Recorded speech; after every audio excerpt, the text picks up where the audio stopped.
does now know. Things do now grow. Tangents now soar.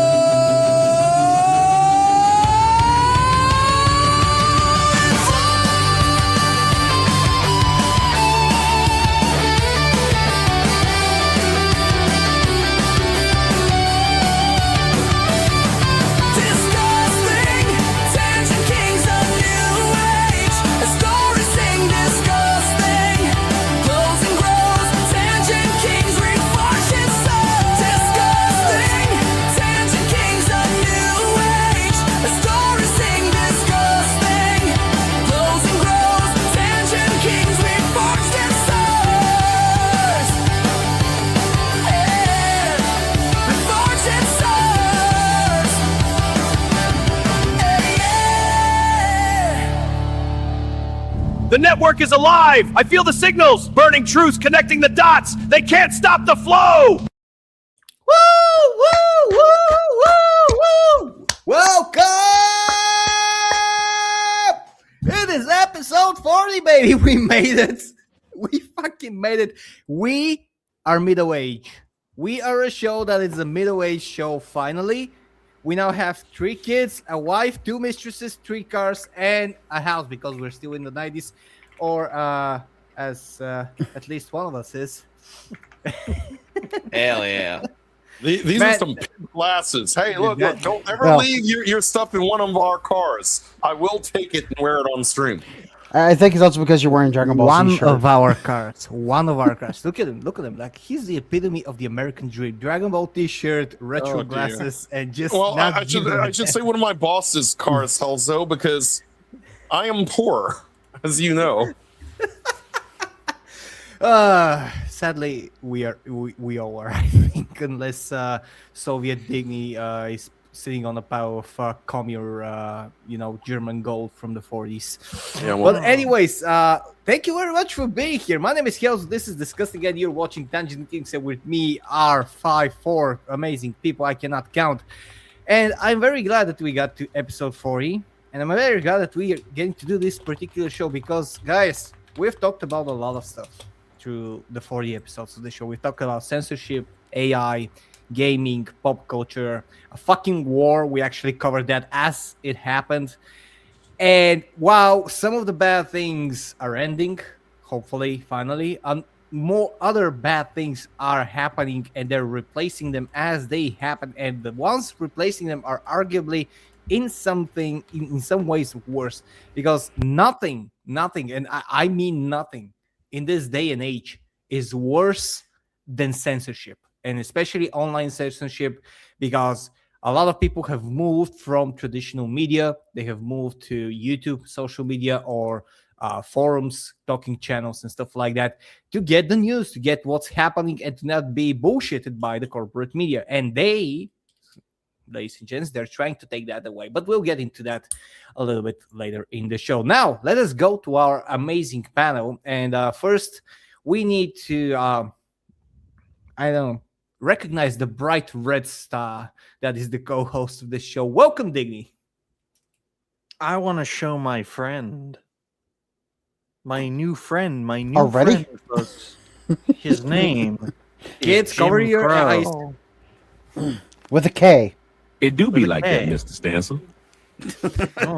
Thank you for coming to the last DiscussThing's show. I'm getting to that speech earlier and earlier with every episode. Those are some nice shades, Jace. Would you like to donate them to Jim Crow and the Wailing Wall? I just realized that they reflect back my entire monitor. Yes, they do. Yeah, I see that. I see the porn. Oh, you gotta actually seriously, Jace, check how much those glasses are worth. Yep, because you need. black people do buy things that are you might be ridiculously gaudy. You might be able to get married off of selling what a black man left behind. I am convinced now. Thank you, Kata, for the blingy glasses. I appreciate your donation. No, that's definitely an Atreus thing. You're gonna be in the next episode of Pawn Stars. Oh no! Well, like I Best say, I could do I is was, $50. I'm convinced now that the glasses are actually from a pimp. He chopped them off with the car. Look, shout out to Atlanta, Georgia, where Spain couldn't even beat Cape Verde in soccer, folks. An island nation with less than 500,000 people held out against one of the strongest soccer sides in the world. That's why it is such a great sport, because anything can truly happen. But it's great to be here, folks. I'm sure we'll have a fantastic time on today's Tangent Kings. We got 12 more weeks until the first year anniversary, so that's going to be very good. And it will set the record for being the longest network and, well, the longest network show we've ever had, right? Hair gel. Oh, damn. Well, Hugo, unfortunately, I wanted to have my hair cut, but the chrome that cuts my hair is currently in one of her many sleep comas. So it's hair gel or... Well, No, that's no, it's not a coma. It's my 15th attempt to kill her. But I'm sure we'll have look, diabetic comas are a great way to get someone killed. And look, in the Hispanic community, yeah, you can practically sneeze and give some of them diabetes. Yes. Welcome to advices on how to get rid of unnecessary people by Digny. Yes. Yes, and my mentor You're wearing is... the proper hat, by the way, for that. Look, my mentor in getting it done is Sir Keir Starmer, because he loves getting rid of so-called unnecessary people. But thankfully, folks, everyone here is necessary. We appreciate everyone here. Like the stream, share the stream. Donations are always welcome. Before we catch up with the panel, this great panel of people, I got to find a sixth person. It's either a guy who could blow up this channel or a guy with a smoking hot girlfriend. I haven't decided which. What do you mean blow up the channel? None of you Muslim. managed to do that in 40 episodes. Muslim. Oh, okay. It's either going to be a Muslim or a guy with a smoking ass wife who isn't white. She isn't white, yet somehow is still attractive. I don't understand that. But it's great to see James. It's great to see Hugo. It's great to see Helzo. It's great to see Kai. Did you find the glasses? How much? How much is it? Okay, so according to Grok, prices for comparable pairs typically range $250 to $800, depending on the brand, materials, and whether it's a limited edition. Shit. There you go. Told you. Okay. Told you. Called it. Gotta check Yeah, well- out Small logos, text, or model numbers on the inside arms or temples. Yeah, They were purchased from a store or site. It can help narrow it down further. yeah. If you get the model number, they'll let you know then how much it'll Fingers cost. crossed, man. Fingers crossed. 'Cause if it's worth $800, folks, that can keep Jace going for a good few weeks, right? 5 minutes. 5 minutes. In Which this is 5 economy, minutes yeah. more. Like a lot. You can do a lot in 5 minutes. It's great to see me. It's great to see Galaxy. It's great to see everyone here. Great to see Jace over at Cancel This Podcast. It's great to see all these fine folks. Great to see Lore. Great to see everyone. If you're not here right now, you're late and gay, which is perfectly fine. There's no problem with being gay. We need more gay people. We just don't need them mixing with Muslims. So, because that would be a very explosive show, wouldn't it? It'd be From all like, ends. it would be like a special episode where we mix two kinds of people together, and it's chaos. It's pandemonium, right? For example, Jace gave me a great example. Spix and mini N-words, right? Based on bricks and mini figs. That would be an interesting show. Furious Dan and Jace with Atreus and Kata. Yeah. Mental. Absolutely mental. I believe they call that a gang ward in California. Yes. Yes. It's a gang war or something else with a gang. Well, welcome to the network's gang warfare show, ladies and gentlemen. But let's focus on the great people who are here. We'll start off with Kai and work our way down. So, Kai, how have you been? I've been pretty good here lately. Nothing to really complain about. One advice I'll just give to Jace: if you want money, just have serious good luck and just buy like a random pack of like Pokemon or Yu-Gi-Oh cards or something like that, and just don't get me started, Kai. That's worth like $1,200. You know that I've That's told Digny this. I don't think I've told the rest of this, but I know I've told Digny this. When I worked at Toys R Us in the 2000s, they forced me to run the Pokemon League because I was the electronics manager, and they figured Pokemon had to do with electronics. So they handed me this big binder of Pokemon cards, like huge, just huge, right? And there were kids that would come and play Pokemon every week, and I had to sort of supervise. Make sure that everything was good with them or whatever, and be forced to play the game, whatever. Well, I live in Atlanta.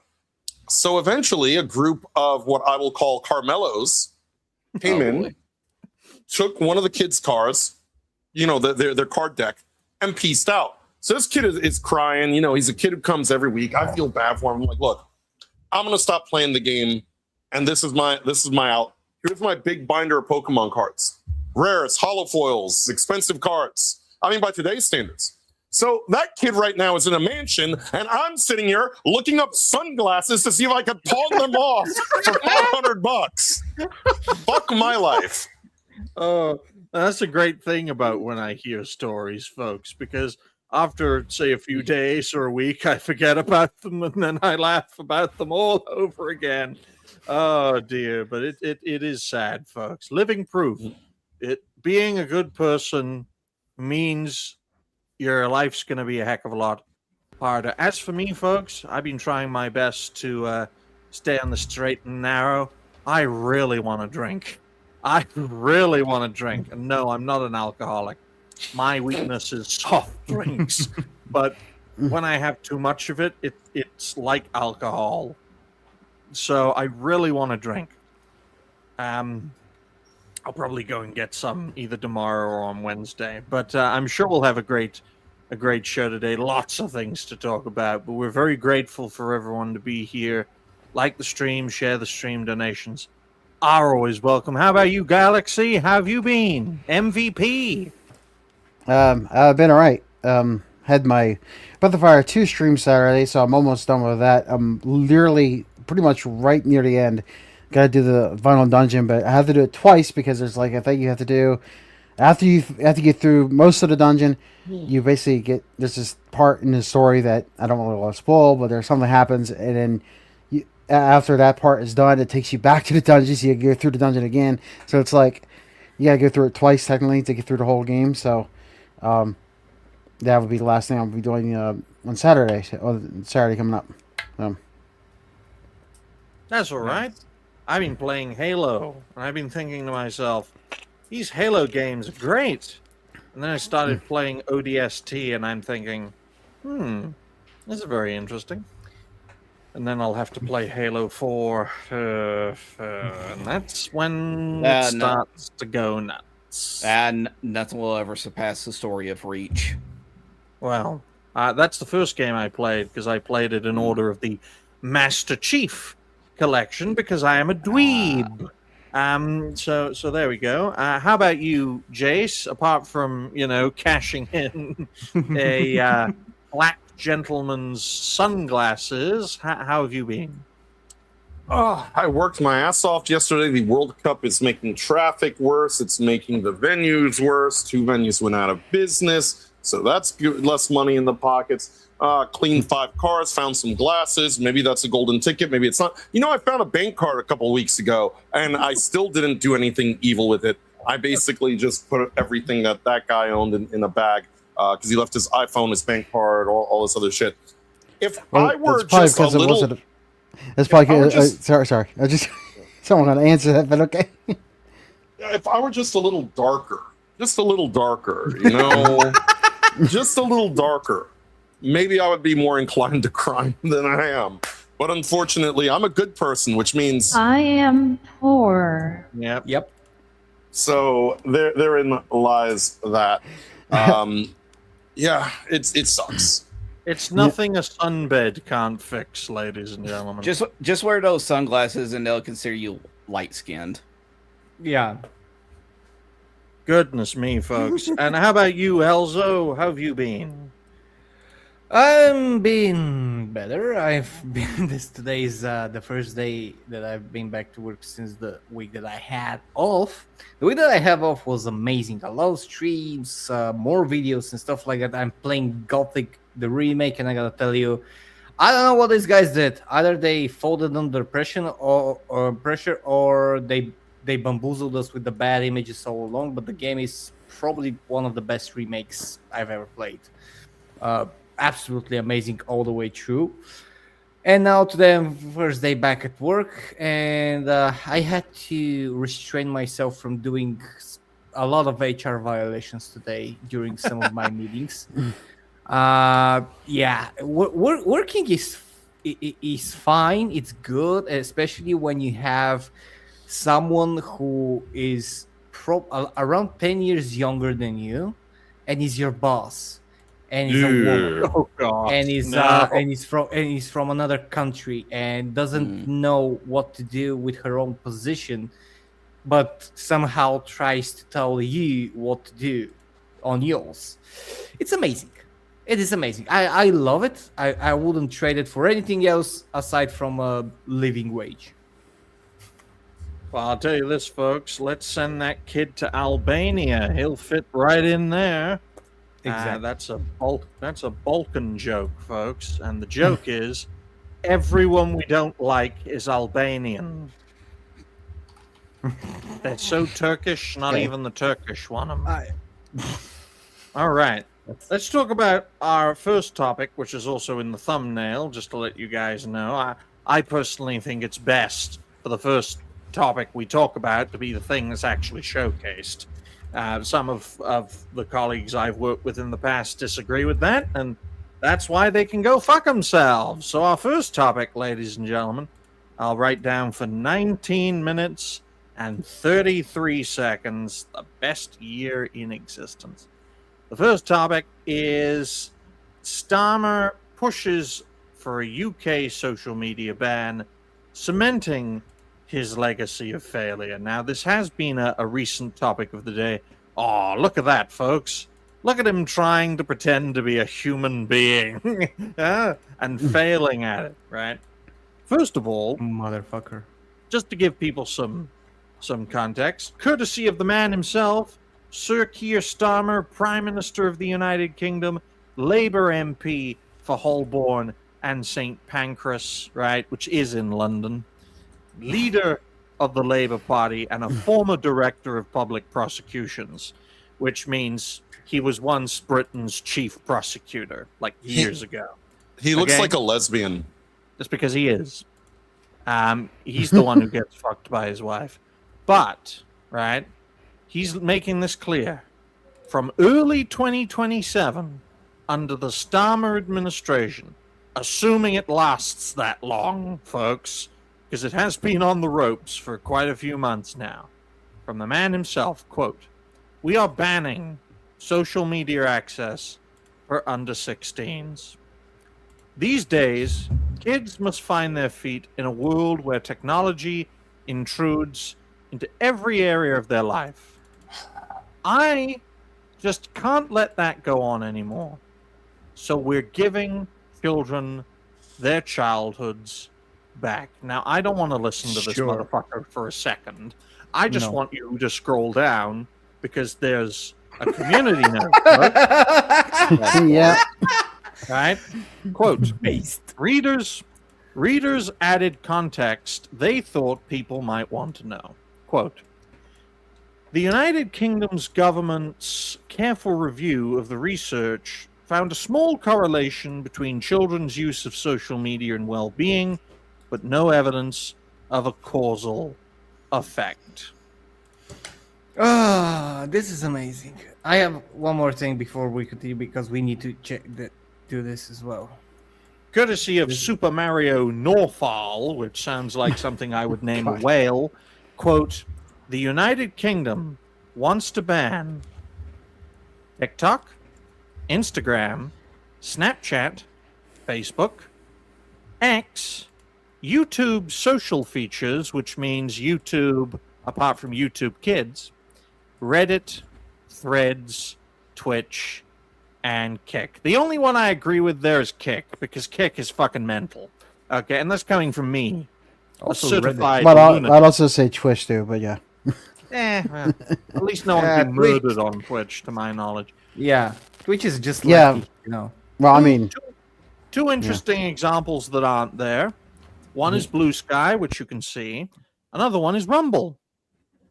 Hey, at least the kids will be able to converse with Bobby Poof and some girl that Rumble signed that said "Follow me on Kick" at the end of her announcement. That In Rumble fact, signed her. Guys, folks, right? Never call yourself like Kai Poof or Galaxy Poof or Discuss Poof, because Poof is a gay slur in the UK for homosexual, right? I don't think the guy knows that, so someone tell him. Well, actually, All his right. name is Pop. I just call him Poof because I refuse to Poof. get his name right, and because he does Okay. look like the slur thing. They're all being banned for under 16s because they're dangerous to kids, right? But Blue Sky, the platform overrun by, or with rather, groomers. What does that acronym mean? This I have no idea. Child child sexual sex abuse material. Oh men. yeah. Material, not men. Child sex abuse material, also known as Hunter Biden, reports violent threats and open extremism gets a pass. Well, Rumble also gets a Well- pass because they're not included. This has nothing to do with child protection. It's nothing but selective censorship dressed up as safety. Disgusting. Shout out Yes. to you. Source: The Guardian /writer : Oliver. I want to tell you guys this right here, right now. If there's one industry you don't want to piss off, it's the digital industries, because they have a heck of a lot of money and they understand the ecosystem they're in, because they wouldn't be at the top of the tree if they didn't. Mm-hmm. It's as simple as that, right? All of these companies, Google, Meta, X is run by the wealthiest individual officially on planet Earth, so that's pretty big. Twitch, of course, with Amazon. Do we know who owns Reddit? Anyone? Check. Probably. I have no idea. Someone and who Kick, probably has HIV. and Kick, which is the parent company's Stake, which is a gambling company. So it's quite the coalition. Steve Hoffman is one of the owners. I don't know who Okay. that is, but he looks Oh, fruity. Hoffman. Hoffman. Shalom. Hoffman. Folks, I'll tell you this. This is probably not going to go into effect. And I'll tell you why. Because the deadline has been set for early 2027. We are less than a week away from a by-election, which will most likely result in a new Labour MP being elected who's going to challenge Starmer for the premiership and is most likely going to win that challenge among the Labour membership, which means new prime minister. It practically means a new goddamn government, new cabinet. They'll probably call an election, and this won't even be a thing during the campaign. I figured I'd say something about the Reddit thing. Discussing is right about the Helzo is right about Steve Huffman, that he is just the founder. The owners right now, the current owners, is Tencent, Sam Altman, and a company called Advance Publications. Yeah. Right. advanced- yeah. So now we're adding one of the world's biggest gaming companies and one of the world's biggest AI companies to this massive coalition that's going to get essentially an entire audience is being cut off for them. On a side note, for insulting Hoffman, they have already struck. Guys, the glasses are only $10. Oh. Aw. But Yeah, you I mean know. the ones that you have or the similar kind? Like it's Yeah, the ones that I stereo have, number. those are them. Oh well. Oh, you So- can That'll buy a get meal. you a week of groceries here. that No. gets you maybe like half a hot dog in America. All right. Half a hot dog. Inflation. A half a hot Unless dog you is got- generous. I would say like a quarter of a hot dog. Unless you go to But it's Costco. gonna be from rat meat from the sewers. I right? guess I could just wear these, and then when next time Daramuth has me on, I'll just add a hat, and I'll be a Fed just FBI like agent. him and Roadkill. Be an Yes. FBI agent. But I understand why so many people are kicking off about this. Look, this is a bad thing. It should be condemned. We also need to understand the current political reality in the United Kingdom, right? The Labour Party is incredibly unpopular, and most of that is because their leader is a lunatic, right? Starmer is so out of touch.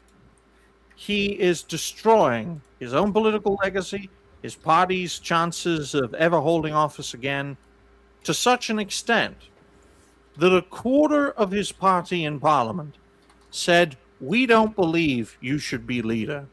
The equivalent would be 25 Republican senators saying, "President Trump shouldn't be our president." It would be the equivalent of, say, 50 House Republicans saying, "Donald Trump shouldn't be our president. Impeach him." Now, the biggest issue, in the UK at least, with the Parliament, is that Starmer's majority is so massive that even with 100 MPs not supporting him, he still commands a majority. So he feels that he can carry on. That's why they're all going to rally around this Burnham guy. He's going to run for the leadership, and he's far more popular among younger people. Now, it's younger people who are going to get banned from social media, right? 16 and 17-year-olds, right? Under 16s, he says. But it's going to creep up. It's going to creep up to 16, 17-year-olds. It's going to. I'm sorry to interrupt you, but I just got something. We need to probably double check, but this is from Politics UK. This is from 4 hours ago, and they said that Blue Skies will be included in the UK social media ban for under 16s as it's user to user. Which means that anything user will likely be included as well. So I do think, even though they sort of say Kick and Twitch and all these, it will be Rumble, it will be Odyssey, it will be BitChute, it will be all of these sites. Anything that's an alternative to one of those sites will also be enveloped under this law, I believe.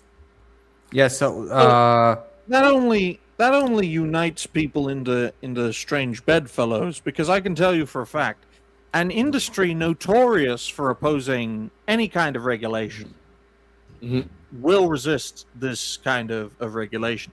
Australia is a fantastic example of this, right? You have got social media companies telling people how to get around the law openly, especially younger people, right? Now, are they breaking the law by doing that? Yes. Can they be prosecuted for it? No, because they're corporate entities. They're not private individuals. They can be sued for it, no doubt about that, but they can't be held criminally liable. So we could see a scenario where all of these companies just tell the younger people in between now and early 2027 how to get around this, who to go to, who to work with, which completely undermines this whole process. And that's even under the scenario where this government and this prime minister lasts long enough to execute this plan into early 2027. well, I think I'm curious, like if all of those platforms and Blue Sky included, because I'm for the fact that if you're gonna ban something, either ban all of it or don't ban anything. And I would stand that if you want to use Blue Sky and you're a kid and your parents don't stop you, then that's on you, because that's what you have parents for. The thing is that this is quickly turning into 1984, because you're gonna ban the independent companies, even Blue Sky. Like, you're gonna ban everything that exists in a way that is going to be an unregulated form of speech, and it's not going to be government controlled. And if this thing passes in any case, even if it doesn't for now, if it goes to a frame, if it creates a frame on which something else can be built, that means that the way that governments would operate is that they will be eventually banning these social medias completely, and they will be adding an alternative social media. I think North Korea had something like that in there. It's like an internal social aren't they media. adding W? W was the one that I think they're calling it. The state-sponsored social media from the UK. Something like something along those lines, and it's gonna be completely government controlled. You're gonna get basically your education. They're gonna promote it as both, let's say, YouTube, X, Facebook, all in one. There it is. You got Hold on. I'm gonna share it to you, Helzo, because they already have the website up. It's the European Union's version. And as you see, trust your feed. Never. Oh my God. Never Trust gonna us. trust anything these motherfuckers. Sorry, guys. The genie is out of the bottle. The horse has bolted. You cannot. This is the issue, right? Most industries go through this process where they start out completely unregulated, and they become incredibly popular. They get a lot of money. Then they face regulation. Then they stagnate. Then they fall to bits. Right. With the digital realm, folks, the only way to properly regulate the internet is to regulate it everywhere, which means only one part of the world need not regulate it, and it completely collapses. Are you a journalist? You get special treatment. Join us. Yeah. Help us spread our propaganda. You'll get in here first. Exactly. That's how. Like you want to be on our payroll. You want to suck our cock. Then you have a VIP cock waiting for you to be sucked, so you can get the good stuff. And by the way, from what you said, they need to regulate the internet everywhere. I want to see any motherfucker in power in any country say something about regulating the dark web. You're never gonna hear anything about anything. You're never gonna hear a peep about that's the dark because web. that's because these people who are dinosaurs, they are dinosaurs. They don't understand the realm they're regulating. What's the dark web? The dark web's the internet, bro. Dark web's Google, bro. Dark web's Rumble, bro. You're the You dark bring up a web, great bro. point. Look, if we're gonna ban under 16, can we ban over the age of 65? My mother has 22 Facebook accounts because she doesn't understand how Facebook works. When she gets locked out because she doesn't remember her password, she just creates a new one. Exactly. And if you talk, I think it was about 5 or 6 shows ago where we talked about age limitations, about being in power. If you're over the age where you don't know how the current world works, or how technology works, or what social media is currently, imagine being, let's say, a politician who would not promote combustible engines in the early 1900s because you grew up riding horses. You know, or being let's say in let's talk small. Imagine an Amish being a CEO of a tech company. Same thing. You need expertise. You need to know how things work. You need to know how the world operates, how the world communicates. Sadly, I, as a 36-year-old motherfucker, I also do not condone that everybody's, including me, is on social media 15, 16 hours a day. I would rather prefer, I would drink my beers outside. However, this is the world that we live in. I learned to navigate it. So, I mean, here's the thing. 70% of our politicians in the Western world can't even open a PDF. They don't know. They don't know how to open a file, a basic file. Look, how to open a PDF. You cut them open, like on the surgical table. As they're alive and screaming in Minecraft. That's how you open a PDF. Oh wait, you mean the text file? The file. Yes. Oh, the PDF file. Oh, the PDF file. Same thing. They don't. So we'll see. There you go. PDF file. Look, I'm a man. I'm not opening myself up to a man, right? If you're a PDF, you can't open a PDF. It's as simple as that. It's logical, right? Look, people don't want to hear this, Mhm. because it offends certain people. I know 13-year-olds who are sharper than 80-year-olds, Yep. right? But in our day and age, right? In fact, this is true throughout history. The longer you live, the more respected you are in the most part, as long as you haven't lost your marbles. But let's face Well- facts, guys, right? We recognize through our lived experience that giving ultimate power to people who have one foot in the grave doesn't end well for civilization as a whole. Digny, I have to present my rebuttal to the thing about the older you are, the more respect you get. This is my rebuttal in one image. Mitch Oh, good McConnell God. specializes. Mitch McConnell specializes in necromancy. Okay, to have you know, he's highly With a respected C or among. with a G? He Oh, he is God. highly yes, he is highly respected among the tortoise community for his work to advocate for their growth. And look, we've all had old parents, right? Who Don't lose mind it, me. right? Who have lost it or who are losing it. We know for a fact that if they were still in charge, we would be fucked. Even more fucked. I'm than we living currently proof of are. that. Jace is living proof of that, right? Ugh. There's one thing that nobody wants. It's a world millennial government. Well, Because Well- we'll fuck shit up. No, Look- we won't fuck shit up. Look, But we'll make everyone regret being alive.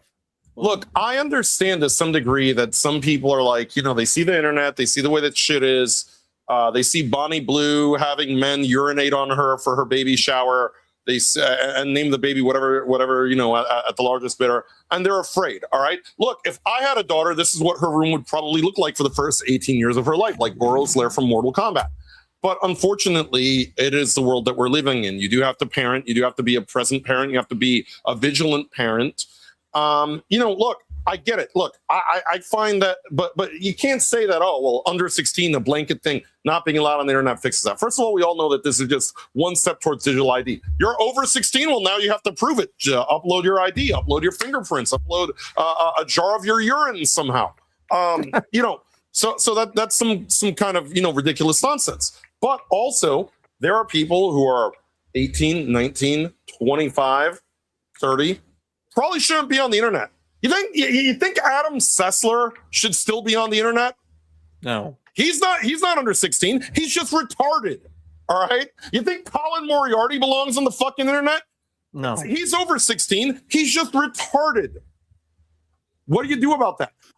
Quite frankly, I think that there should be some sort of civics test to use the fucking internet, and all of these motherfuckers would fucking fail. But unfortunately, it's not an age thing. By the way, like I said, there are people over 65 probably shouldn't be using the internet. It's the old boomers who take a picture like this. I showed you my penis. Please reply. I love those photographs because I love those photographs. My mother believed that she was friends with Elon Musk on Instagram. I had to break it to her that is not Elon Musk. That is Pachi, and he wants your money. Yeah. Yes. Stupid on that fucking note, dinosaur. Good to see we have politics. something to think. Yeah, Well, go for it. Good to see Politics UK because it's always nice to cite sources while we're talking about this. Quote, new. YouTube has hit out at the UK social media ban for under 16s, right? And this is despite the fact that YouTube Kids has been spared this, right? YouTube Kids is exempt from this. But YouTube still has a problem with this because Google has a problem with it. YouTube, quote, YouTube is a vital resource for young people, educators, and parents. Blanket bans push kids out of such curated, supervised, beneficial experiences and towards anonymous, less safe services. If that was true, you wouldn't have deplatformed me, so go fuck yourself, you cunt. This is now an educational program. Yeah, we are an educational program, always have been, but the lessons are tough. Actually, I kind of I can see why they're saying, because I'm gonna tell you, there is a side of YouTube that is not connected to ours, that a lot of people do go to learn stuff. This is the side that YouTube wants to keep. They want to kick all of us out. Absolutely. They want to kick all the people. The people that are saying the hard truths, are exposing the stuff, are fighting against the system. They want us out. They succeeded in some places. They still haven't succeeded with me. Thank you. This is the last show. The thing is, however, there is a side of YouTube that is purely educational. That does have like tutorials, stuff like that. It teaches. It does have some nice things that you can say. It's not all bad. The thing is that's what they want to keep. They want to be a TV program on the internet and to teach you whatever they want to teach you and to curate you towards the knowledge that they want. This is all happening so that you can be conditioned to only watch what they want you to watch. Same thing is with the law, by the way. Like 16-year-olds, like imagine if you're a 16-year-old in a day and age where technology is so abundant, and like you see every single adult with technology, with a phone, with access to internet, with access to YouTube, with access to all social media, but you cannot have it. What are you gonna do as someone who's overrun by hormones and wants to be cool in front of your classmates? You're gonna steal your parents' phone. You're gonna hack into them. You're gonna some nice glasses like this. Exactly. And imagine what happens when, let's say, not only that you're banned, but your parents are content that, okay, so now he's gonna be a good boy. And the little shit goes and steals your password or your access, and I'm not even exaggerating here. If it's let's say a finger access print, it's gonna get you drunk, or it's gonna wait you to be drunk. It's gonna use your finger on the phone, gonna run off before you actually had the two working brain cells left from alcohol destruction. Figure out that he has done that. He's gonna spend the whole night accessing all the putrid information that is out there. Just because you have to consider, though. You have to also consider, though, the innate contradiction. Americans aren't going to like hearing this, but in the United Kingdom and in most parts of Europe, you can be a parent at 16 years old. So I can get a bitch pregnant, but I can't tweet. Yep. Seriously. You can vote on certain things. I mean, to be fair, you can register for the army. If you're a black American, you probably already have 3 by the time you're 16. That's true. That's true. The thing is, and I just saw Endless Nocturne's comment, and I understand that. Like, I understand this. Kids need to be kept out of a lot of the social media, but that's not that's not for the government job to do. Yep. Yeah, see, That's this is the You flip need side. to parent. Yeah. You made the fucking kid. You need to be a parent. And I'm sorry. And I understand that this is not possible, by the way. I'm not putting all the blame on the parents because, Jace, how many jobs do you work in? 3. All right. Can you support a child with your income only? I can barely support a fucking dog with my income. There you have it. Well, Doggy. you also gotta kind of globally- support your mother too, right? globally, So less- that's it. Yeah, well, less that's an albatross around my 30%. neck. Less than 30% of people around the world in every country, like generally, can have a single income family. Like this is around 30% in every civilized country. That's so, oh man, that dog. Doggy. Doggy. Hello, See, he's happy. See, he's happy that Jesus. Oh yeah. Yeah, look at his back leg. Oh, he goes the leg. He goes the leg. See, look, the nicest brown thing in the world. You mean the dog? Yes. There you go. Oh, that's one lucky dog, man. Oh, there you go. Oh, yep. Look at him. Oh, yeah. We That's should the elect luckiest dog, that man. dog for mayor of Atlanta.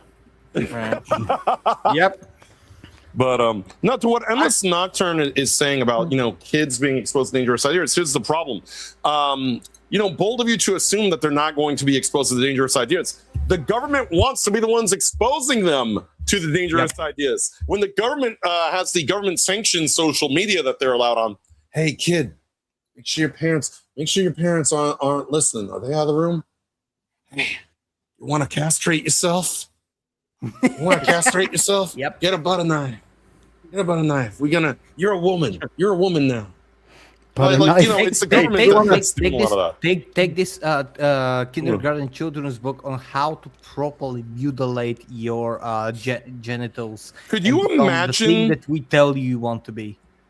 Hellzo, guys, can you imagine, let's say that this ban went through and you had a kid raised from the minute he's born into adulthood solely on the state approved media. That's what they want. Look, they can't sell DEI games to us. They can't make us listen to the approved narrative. We're already too far gone. Yeah. They would love to kids get aren't. rid of us and replace us with a good little foot soldier that thinks that Amelia is the bad guy.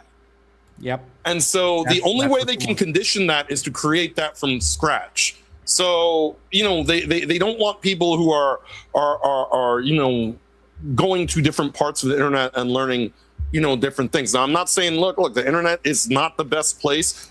You should absolutely be a parent to your kids. I see, like, you know, St. Hugo, Maverick, a few people who have, you know, several children in our chat room, and they'll be the first to tell you, you have to be a present parent. You cannot just, you know, expect that you throw them out to the look. Throwing them on the internet without parental supervision is like throwing a child in the woods with a bunch of wolves. It's the same thing. It's the same thing. It's just digital. Also having this whole rising prices and everything will get rid of us, of people our ages as parents, and then you have a lot less kids, and suddenly they're gonna be without any guidance in the, let's say, 20 years, you know, and it's gonna be much less people, easier to control, easier to navigate, easier to brainwash. It's gonna be great, guys. It's gonna be great. If you're on that pedestal that you are going to control what's going on in the world, it's gonna be great for you. Look, it's all gonna fall apart because you can only regulate an enclosed environment, right? You look at the Soviets when they were a thing, right? They could only regulate within their own sphere of influence, so their own country and their satellite states for the most part. You cannot regulate a digital entity internationally as a national system. You just can't do that unless your setup is enclosed, right? Like an intranet instead of an internet, right? Now, it's very easy to regulate, say, a national internet, right? The Chinese do it, the North Koreans do it, a few other communist places do it, and a few fascist places that are still around do it as well. But they're few and far between. So it can be done, but it cannot be done internationally without an international framework, which would apply everywhere. Apply in America, in Britain, in Russia, China, North Korea, South Korea, West Korea. There are so many Koreas, it's crazy. Okay? That's why I know this will fall flat, because regulation on this scale can only happen either when everyone all across the world does it at the same time, which is fucking impossible, or within an enclosed digital enclosure, like a zoo, right? You have enclosures in zoos, but that means the animals or the people will be in captivity, and they won't be the same as animals or people in the free roaming wild. All right. Yep. That's why I know this is going to fall through. Every effort for ID in the UK, whether physical or digital, has fallen through because, quite frankly, it is un-British, it is un-American, it is un-Western, right? You know what I find funniest about that, Digny, though, is you couldn't have picked a worse time for them to attempt to do this. Right now, tensions are very high in the UK with everything that we've seen in Ireland and everything. This is not the time to double down on authoritarianism, because right now you have a populace that is fed up with authoritarianism to the fact that they are getting active. Yep. You want to impose this on an active society, you get what you fucking deserve. And maybe they do, because that's the only way they can justify their authoritarianism is, oh, you know, this mob got violent with us, see, so we had to put them down, and now you have to do what we say. But, you know, I just don't think it's going to work out the way they think it's going to work out. No, it's not, 25 odd years ago, at the height of New Labour, right? When Tony Blair was prime minister, when he was incredibly popular, before the Iraq War, when he couldn't put a foot wrong, he actively proposed, while having a supermajority of his own, a national scale ID twice. One was in 2002, and the second one, which was much more serious, in 2005, when his supermajority simply became a majority. He failed twice. When New Labour was at its most popular, it failed. Labour has never been more unpopular in living memory. Of course, this is going to fucking fail, right? Even his own party want him gone. So don't worry, folks. This latest attempt to censor the British Bulldog will completely and utterly fail. I think as quickly as the end of this week. Sadly, this thing only needs to be considered seriously and to be voted.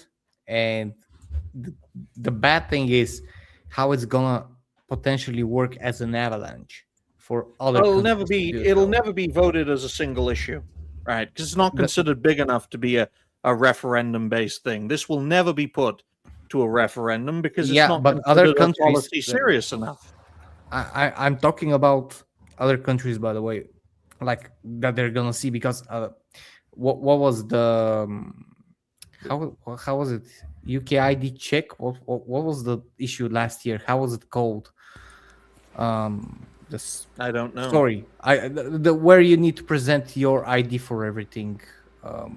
There was a specific name. In any case, the thing is that other countries co-opt laws like this, even if they're not successful, and they're modifying it and they're trying more and more and more. And one country is bound to get it right and to succeed in passing it. And when that happens, that's going to be bad, because other countries are then going to go, oh, so we needed to make it like this. Okay, we're going to make it like this. You know, they're going to keep trying. That's the bad thing. They're going to keep trying. The countries that did it right are countries like North Korea and China, who can insulate their populations, folks. You can easily regulate an entire population if you insulate your country.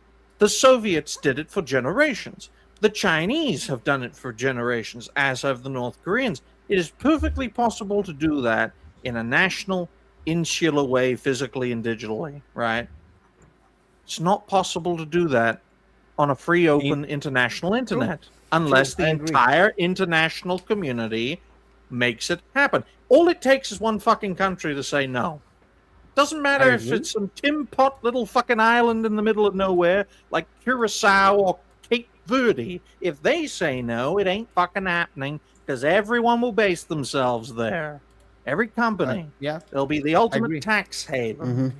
I agree, as long as it stays in this exact format. That's why I said they're going to tweak it to see what works. And you have enough countries as testing grounds. But Galaxy, what do you think about this? Because well, Debbie already said it in the chat. But it's just let me check. I was in the live chat. Yeah, because social media ideas to give people the false sense of security. Yes, while they use the platforms to remove dissent, they already have control over elections. They want to use social media to weed out dissenters. Yep. Basically, and look. And I would agree with that. I'm gonna say I'm gonna say one thing about all this. I'm getting tired of talking about stuff like that, and not that I'm getting tired of exposing these things. I'm getting tired that there are things to expose. There's a new bullshit every week. 40 weeks. Have we had? And I'm gonna ask all of you, because you have been from the beginning. Have we had a week where we talked about positive stuff? The longest season of Black Mirror ever, and it's in real life. Yep. We are exposing Black Mirror stuff happening in real life. Jesse's absolutely right. Look, it's what we do. We have taken on the mantle of talking about uncomfortable stuff that people would not like to have public, or they would not have to. They would not want to have it gather attention. We have 14 people watching us right now that are getting this information. Some of them probably haven't heard these things before, you know? And if it's not people like us, even though we're on the smaller scale, we have a lot of lot more larger creators that do the same thing. It's very important what we do, but it is also extremely tiring that we actually have what to talk about. It is tiring that the world has been getting worse progressively, and we're actually have a topic that is actually a good topic today on the world, because we talked about a certain thing that happened in the Middle East, and now that thing might just be ending as soon as Friday. But as soon as that happens, it's like the fucking world needs to be Thanos. It's like, okay, we're gonna do another fucked up shit just to balance the act, you know? Well, It's tiring.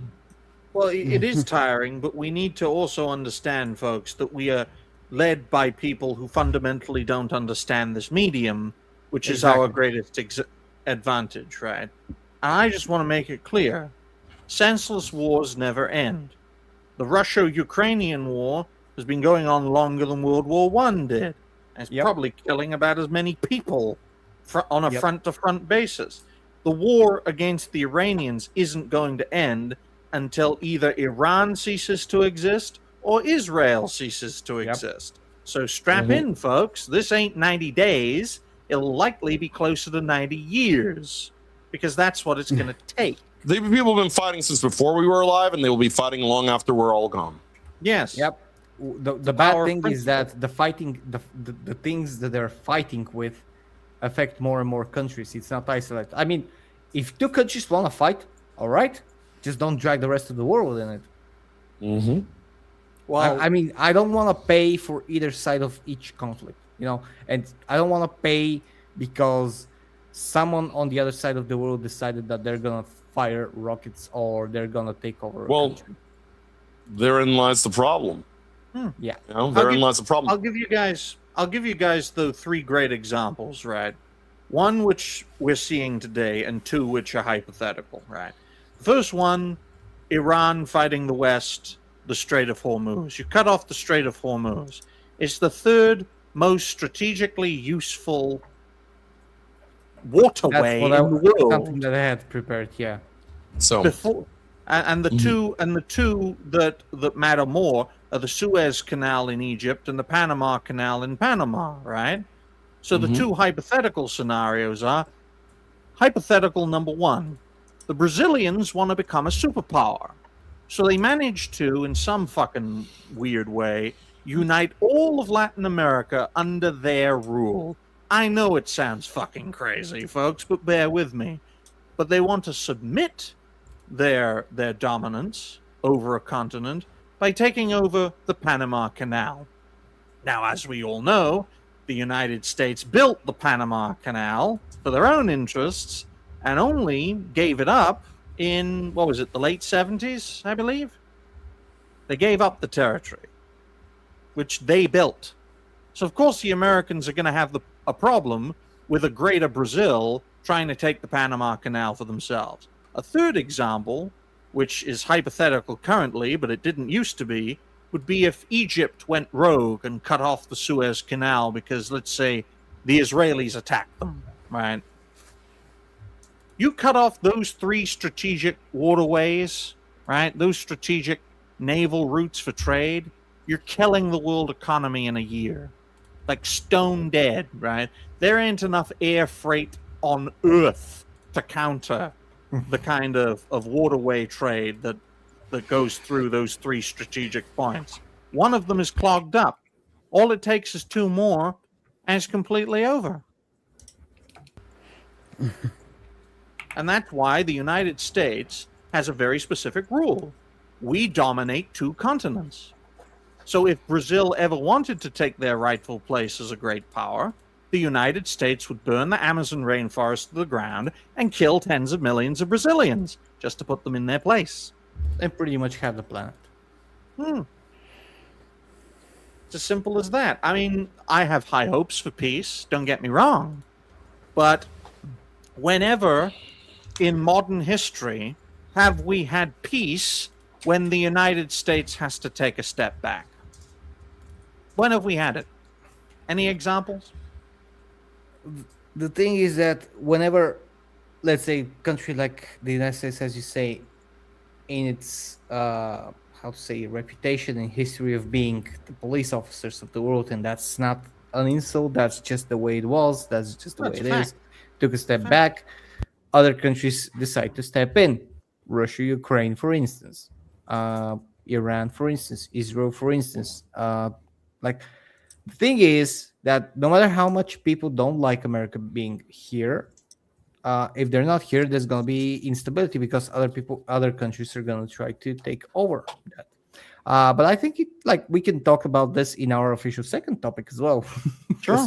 We gotta jump that in, and before that happens, I just wanna honor a member of Saint Hugo who's actually on the previous topic. The what was it? What is this? Global Online Safety. You don't get me Safety started Regulations with that. Network. Oh this no! is- Don't get me started with that. That'd be Well, a I whole mean- topic on its own. No.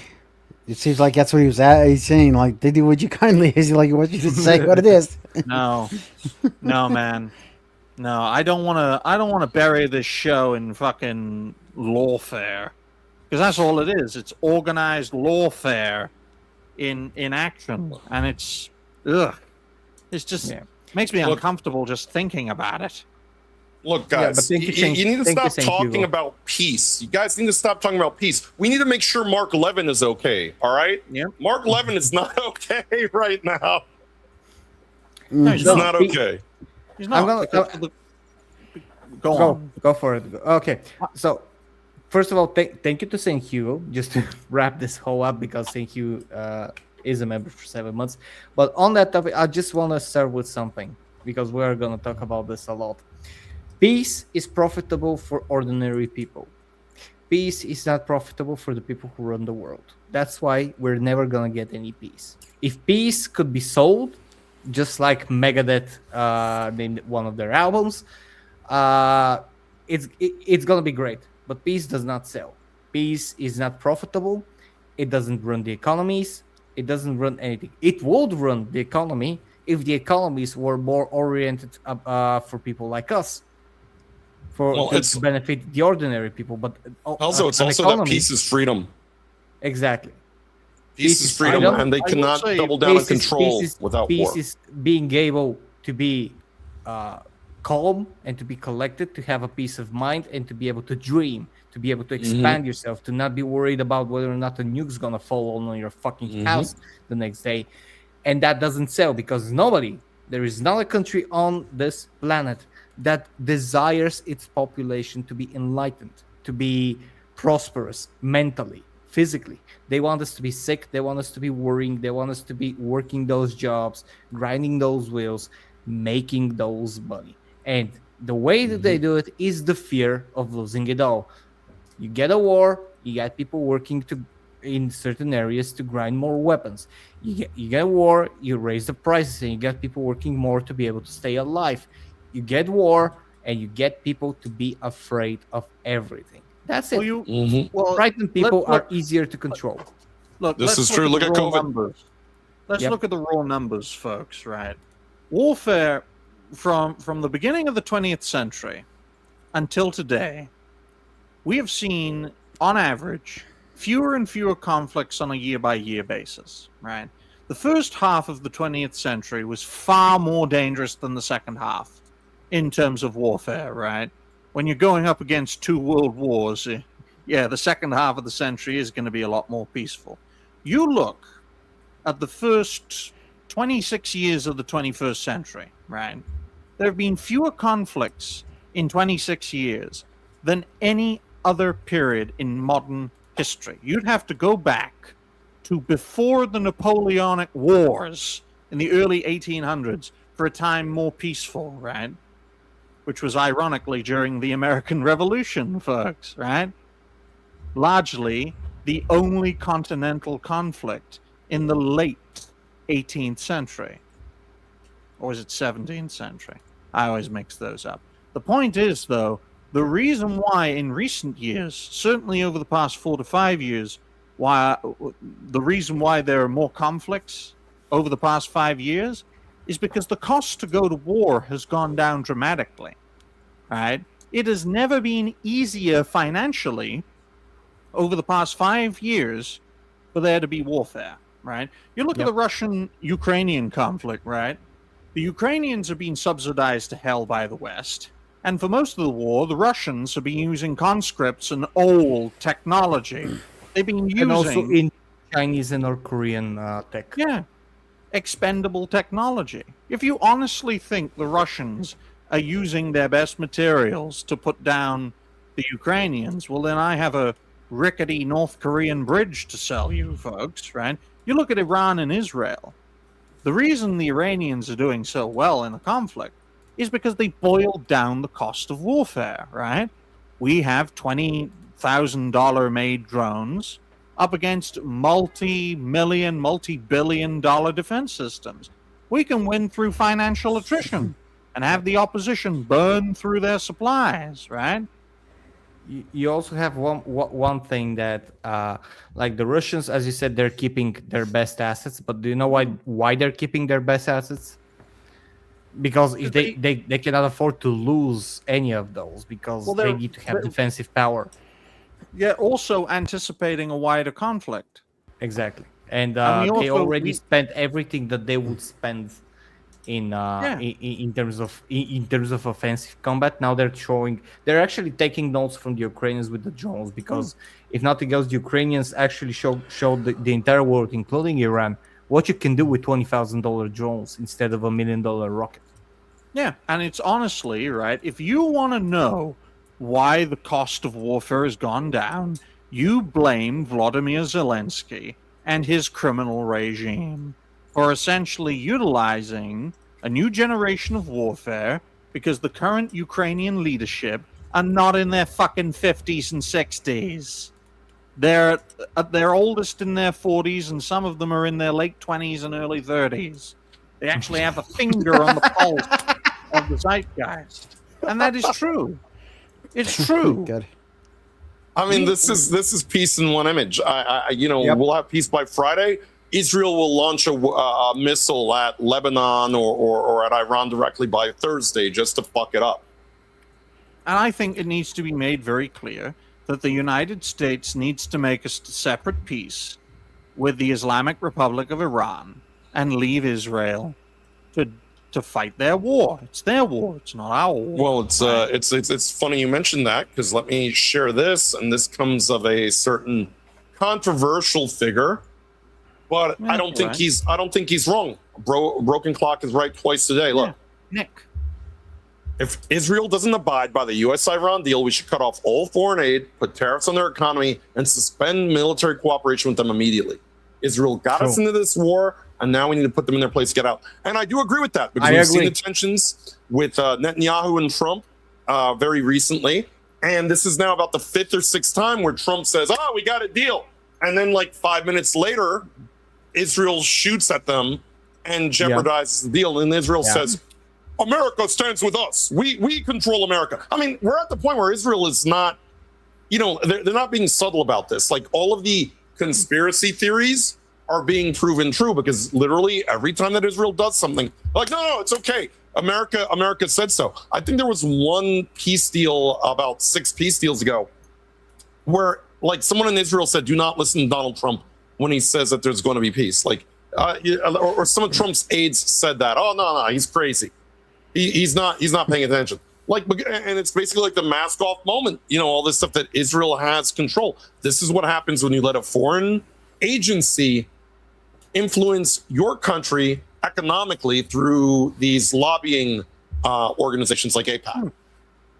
Well, I'll tell you this: the reason why this conflict is different, folks, it's quite simple. The Iranians can utilize their leverage over the Strait of Hormuz to squeeze the international economy so much that it forces the United States to pressure Israel to stop the fighting, right? Why?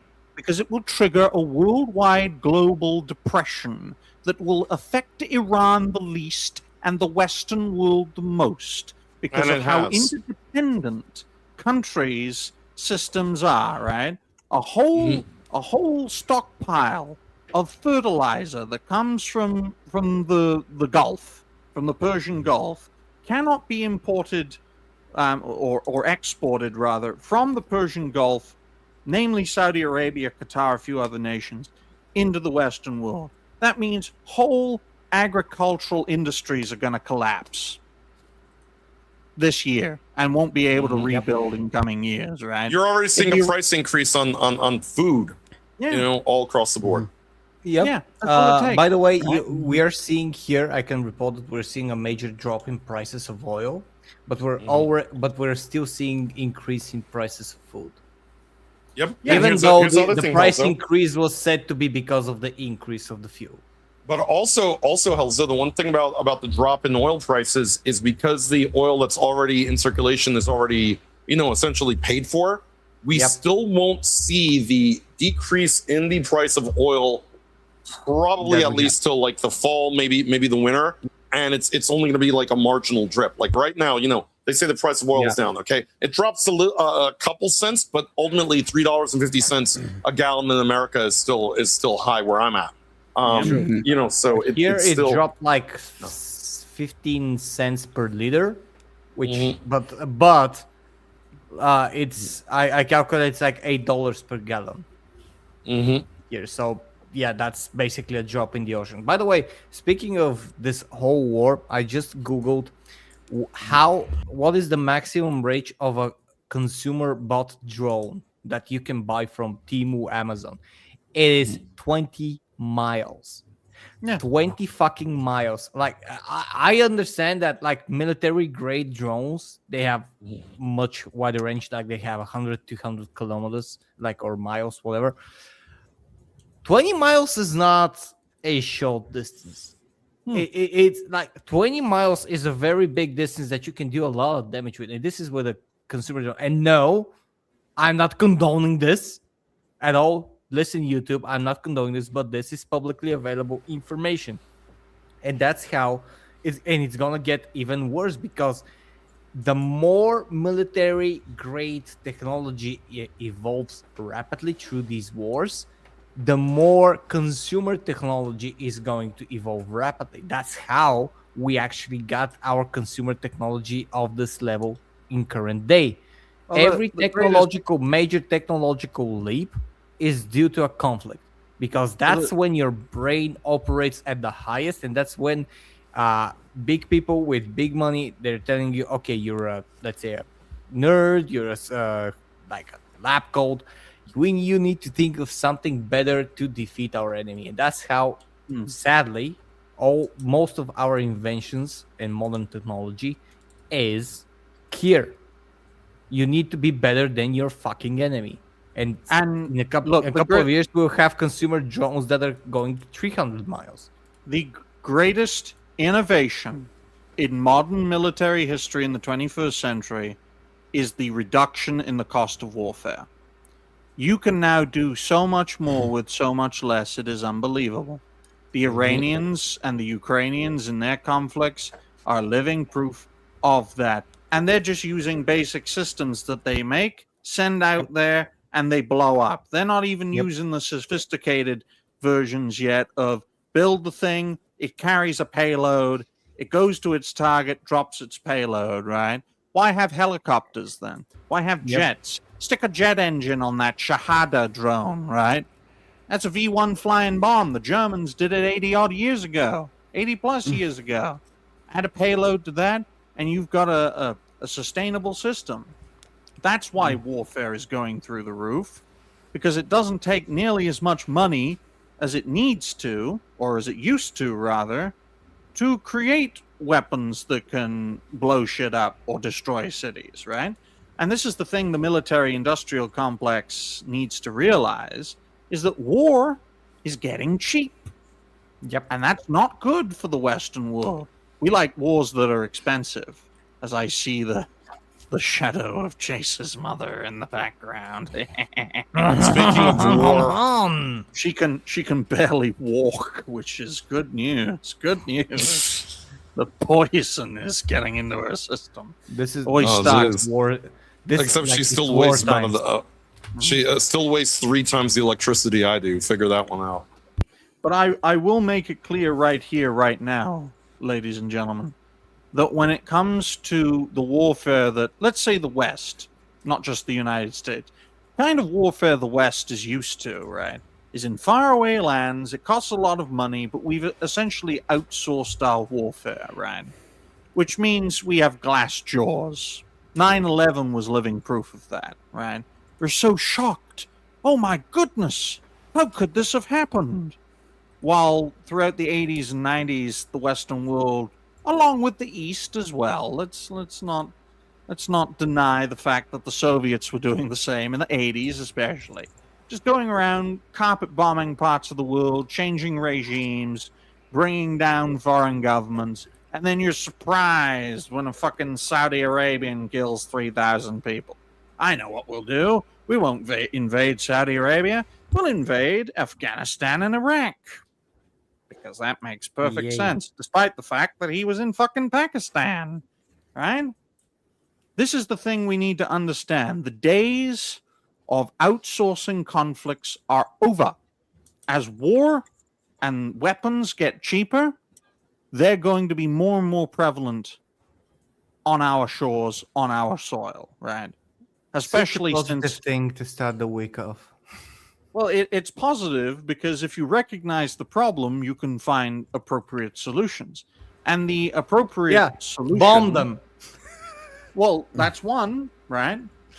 But let's face it, guys. There are two appropriate solutions.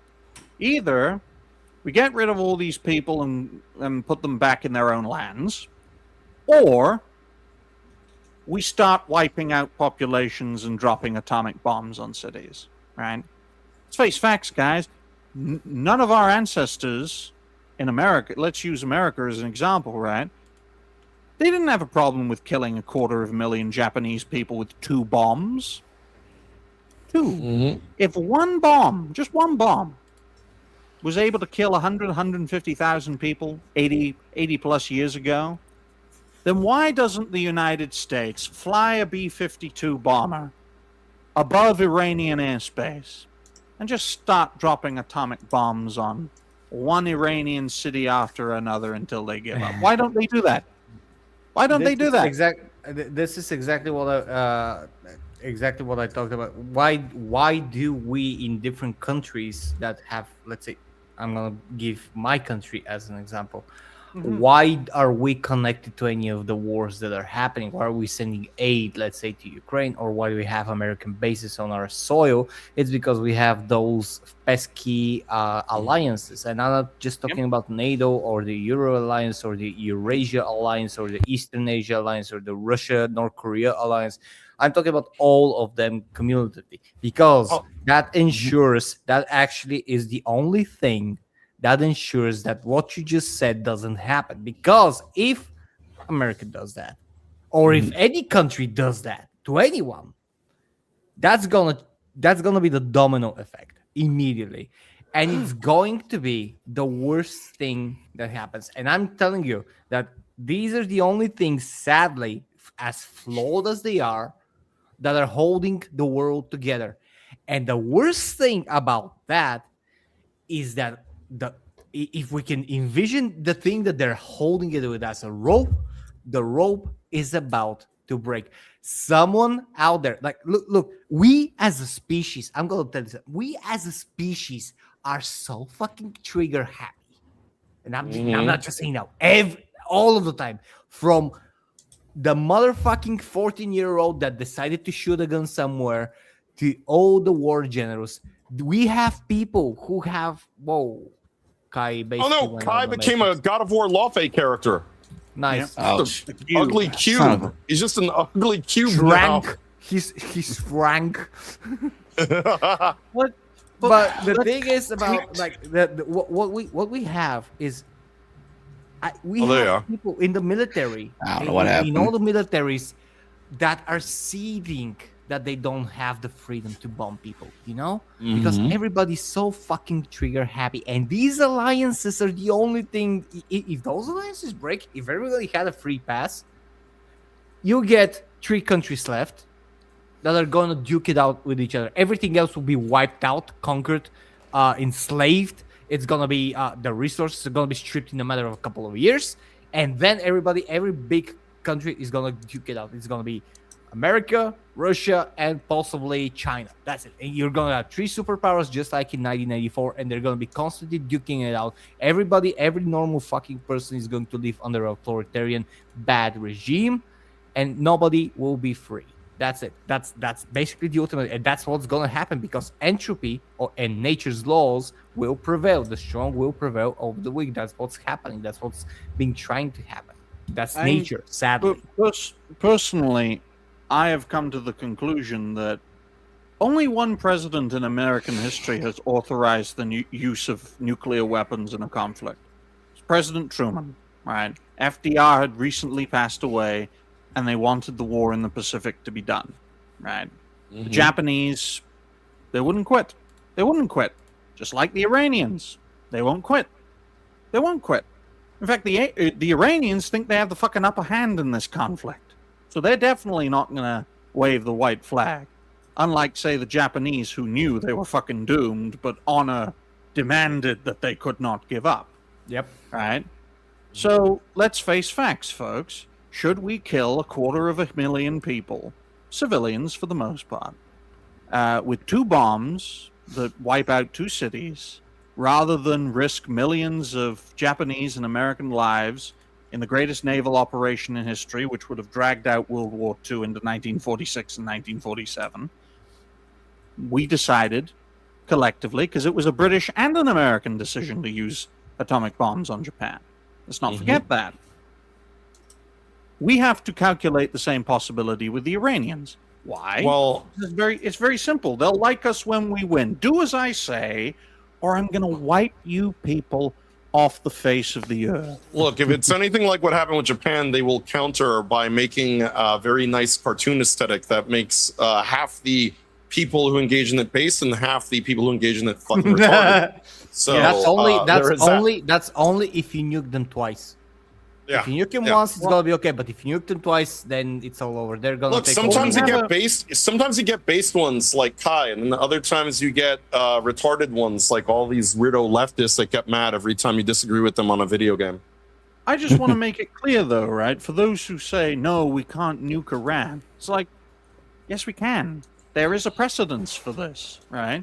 The Pacific War against Japan is the definition of an example for this. We face an enemy that will not give up under a conventional strategy. Now, we could launch an all-out invasion, commit hundreds of thousands of American lives. Remember when this was being actively talked about in the opening weeks of the conflict?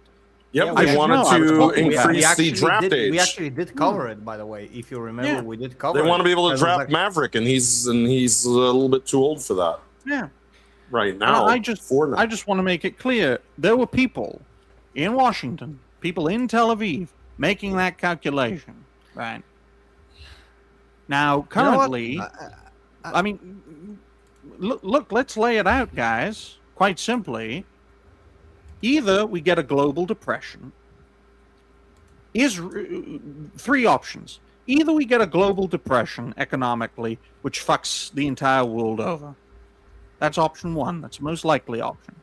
Option 2 is the United States completely withdraws from the Middle East and the state of Israel ceases to exist.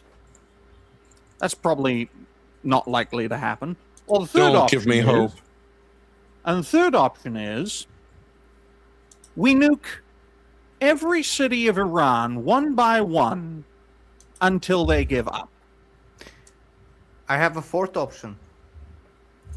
If the Middle East as a whole is that a problem, why don't we nuke the Middle East? Why don't just destroy it? Just glass it, every country. You know?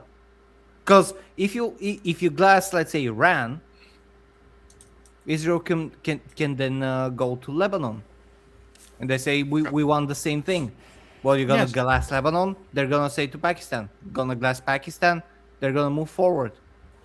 It's not never going to glass everything. Or there's a 5th option. Just fucking tell anyone, one more shot fired and we fire all the nukes on your ass. And then you understand Look, But yeah, Bulgarians should but- understand the Arab But and Helzo, Turkic. if we nuke Israel, how will I get my HIV medication? You Oh, can't God. do that to me. You can't cut me off. No, Digny, when are you letting me on with those strapping young lads over on Old White Road? I Yeah, just want to say Any something. Friday, I want man. to Any hear Friday. Kai and I want to hear Kai and Galaxy as well. But I just want to say something. I'm talking a little bit out of jest because Yeah. it's gonna be so much easier. And again, we're going to that whole thing that peace doesn't sell and peace is not profitable. Everybody can just take a fucking break, you know. Go and look after your own fucking That'd be country, so your nice. own fucking economy. Leave people alone. Give us a decade, please. Okay, give us a decade of peace. Then, if you want, and if the aliens haven't come up to fuck us in the ass with the probes, then you can duke it out. Give us a decade of peace. Let us have some years that we can actually enjoy. You know, Helzo's that like, we can we get a prosper. decade of? And If we get a decade of peace, Helzo will let you have a little bit of war as a treat. like just get a decade of peace. Let technology advance so the people who don't want to deal with your motherfucking primal bullshit and bombing, and you don't want to and don't want to see you use us normal people to measure your dicks in war, can leave the fucking planet and go to Mars and to another galaxy, hopefully. Then you can live on this planet. You can duke it out. You can wave your dicks around. You can pull in, pull out. You can nuke everybody. You can class countries. Do whatever. Give us a decade. Give us a decade. Give us a decade of financial stability. Give us a decade of the countries just taking like their people into consideration instead of their money. That's gonna be great. Then do whatever the fuck you want. All right, let's make a deal. Let's make a deal. You want to make a deal? I want to make a deal. Look, quite frankly, the most effective way of ensuring world peace is giving nations nuclear weapons. I guarantee you for a fact that this conflict in Iran would not be going on if Iran had nuclear capabilities. I guarantee you that if Ukraine had maintained the nuclear stockpile that was once a key part of the Soviet stockpile, which they gave away in the mid-1990s, if they still had that, there would be no war between Russia and Ukraine. These situations are living proof that denying nations their right to nuclear capabilities has made the world more dangerous, not less dangerous. Let's say nuclear weapons were never invented, hypothetically, right? The United States, the British Empire, and the Soviet Union invade Japan from north and south. Millions of people would have fucking died. The Cold War still happens, but eventually it gets hot, and the United States, the Western Alliance, and the Eastern Bloc fight each other to the death, conventionally, right? They have the numbers, we have the technology. It's not guaranteed who fucking wins that conflict. I have a very nice sorry, No, I just want to say that I have a very nice It's all right. story and a very good news for Yeah. all Americans. I just want to make it clear, okay? Nuclear weapons have made the world a safer place, not a more dangerous one. Why do we always have to give everybody? You know what? Like you know what it's like. It's like the U.S. is that grandfather that's like money for the children, money. But that grandfather is your father when you ask for like $5 because you need some. Fuck you! $5 is too much money. Fuck you! Die! Eat shit! Like that. That's literally America. Like we will give everybody money except Americans. So we went from destroying Iran, from completely obliterating Iran, from winning the war in Iran, from Giving everything. them We money. made a deal. They agreed to all the U.S.'s terms, to offering a $300 billion. Do you know how? Like 300. This is like 1/3 of Elon Musk's wealth. You know And what? that's saying something. Reconstruction fund. As an aside, And by the way, the deal was altered to no, like to absolute unrecognizable. Like the U.S. promised to step away from the whole Middle East or move. Yes. They are reopening. They're giving them protections. They're giving them like this is the sorry. I'm sorry, but this is one of the worst deals that I've seen evolve. And this is Jace, Galaxy, Kai. Congrats! You're gonna pay for that with your tax money. I'm already paying for that every single day of my life. And quite frankly, and sadly, ladies and gentlemen, the United States government and military-industrial complex will only stop fighting wars when they get one bloody nose too many. When Digny had brought up the idea Jess, of why do you what do this ifs, to me? when he brought up what ifs, I had found stumbled across this, and I just thought to myself, what if Harriet Tubman had been unsuccessful? Maybe I'd be slightly less tired. Also, why is her head so fucking big? She was a very big headed. Why do you do this to me? Why do you hate me? What the fuck? I should have saved this for when we have to talk about South of Midnight later. Oops. I'll tell you guys one secret about me. I dream vivid dreams, like vivid dreams. Oh, no. You know, and I get very impressionable images when I see something. And vivid dreams are nasty.